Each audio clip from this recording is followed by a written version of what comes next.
Приветствую! Сейчас хочу рассказать о том, что делать при появлении боли или першения в горле и также при появлении соплей. Как показывает практика, причина и того и другого находится в трахее, то есть в трубке, через которую мы дышим. Начинается она в черепе и заканчивается, соответственно, двоится и расходится в легкие, вправо и влево. В ней возникают спазмы.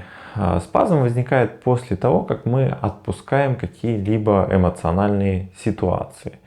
То есть, в принципе, это может быть фактически любая эмоция. И именно когда мы отпускаем, да, то есть когда мы освобождаемся, проживаем эту эмоцию, у нас иногда остаются спазмы. То есть напряжение в трахее. Соответственно, что с этим сделать? То есть здесь приходит на помощь классическая остеопатия. То есть мы аккуратненько берем 2 или 3 пальца, как кому удобнее. И как пушинку захватываем ее прям едва-едва касаясь. То есть вот берем трахею, прям чуть-чуть, едва касаясь, где-то в области шеи. И сдвигаем кожу. При этом стараемся сдвинуть трахею, но не мышечным усилием, а нашим вниманием. То есть смотрим, куда она двигается, а куда не двигается. То есть куда легче идет, вниз или вверх. Вот у меня вниз идет легче. То есть очевидно, что спазма сверху нету, либо он меньше.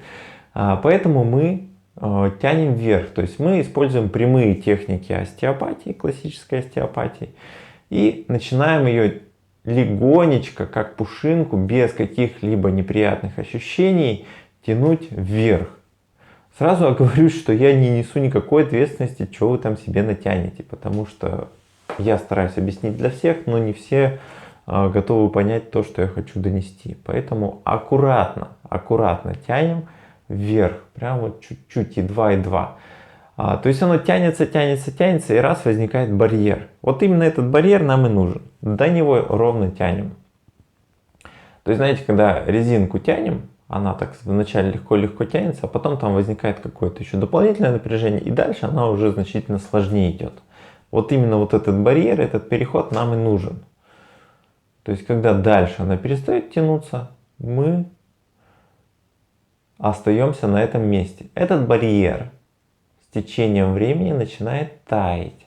То есть он потихонечку тает, и мы можем продвинуться чуть дальше, до нового барьера. То есть он постепенно ослабевает, в отличие от резинки. Вот, тянем. Видите, я спокойно разговариваю, то есть нет никаких проблем. Я не сжимаю так, что я кашляю или мне затруднительно говорить, нет. Аккуратненько, прям очень легко, без каких-либо ощущений дискомфорта. В общем-то, спазм на трахее есть почти всегда. То есть всегда можно найти там маленький какой-нибудь спазмик. Но если появились симптомы, то нужно, прям стоит незамедлительно взять и потянуть. И если вы правильно это сделаете, то симптомы в течение пары часов бесследно исчезают. Опять же, если прошло какое-то время, то симптомы через пару часов уже не исчезнут. То есть здесь именно важно в самом начале поймать это все. Вот, и тянуть, иногда требуется тянуть, особенно учитывая, что это будете делать вы без опыта, это может занять час легко. Но лучше попробовать, чем ничего не делать.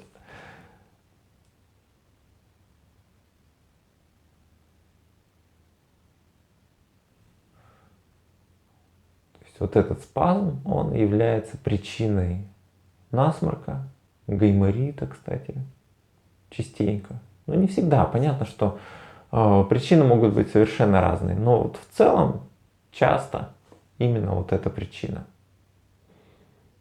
Вот я чувствую прям, что в груди, где-то в центре груди, прям происходит освобождение. То есть трахея расслабляется и прям становится легче дышать. Хотя у меня никакой симптоматики сейчас нет. То есть это просто вот как бы какой-то текущий спазм.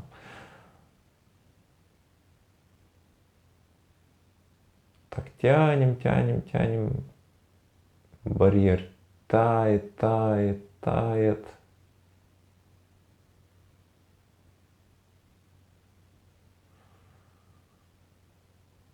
Он сдвигается все выше. В моем случае, в вашем может быть ниже. То есть мы занимаемся тем, что расправляем трахею. То есть основная наша цель – растянуть спазмы. Опять же, если вы еще не освободились от эмоций, вы чувствуете там какие-то эмоции, то лучше сначала помедитировать, прежде чем вот этим заниматься. Об этом тоже у меня видео было чуть выше. Ищите.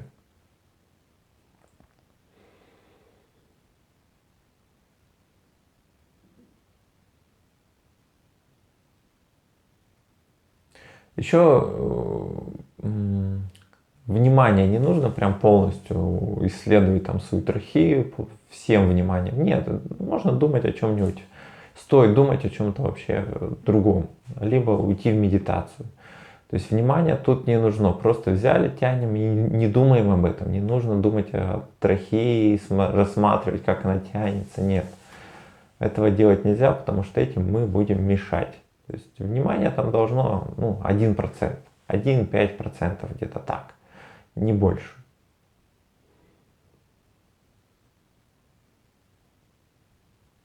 Вот, тянем, тянем, тянем, тянем.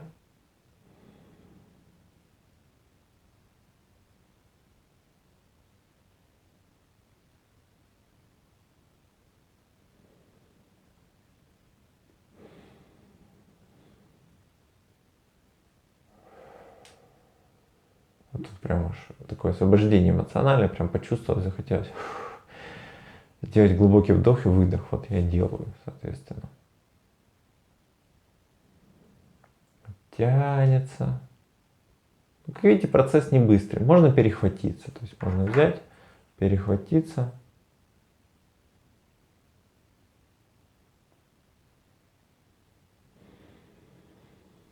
И тянуть еще. То есть желательно, чтобы в этот момент трахея была расслаблена. То есть не нужно задирать голову назад.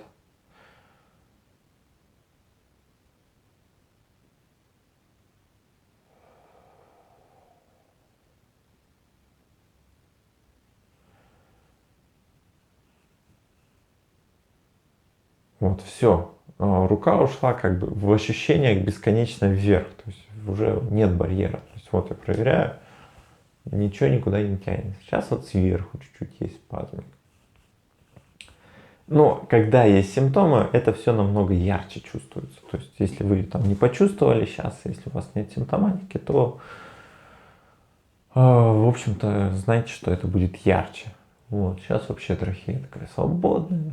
Прям двигается по всей длине хорошо. Вот, попробуйте это сделать, если это делать аккуратненько, без усилий, без прям погружения внимания в трахею, то, в общем-то, навредить себе нельзя.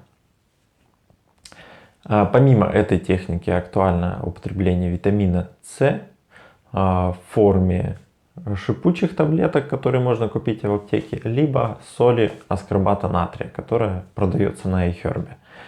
Дозировка примерно 6-10 граммов для взрослых, равномерно там в течение дня, то есть в 4 захода. Лучше совмещать с употреблением фруктов, потому что он так лучше усваивается.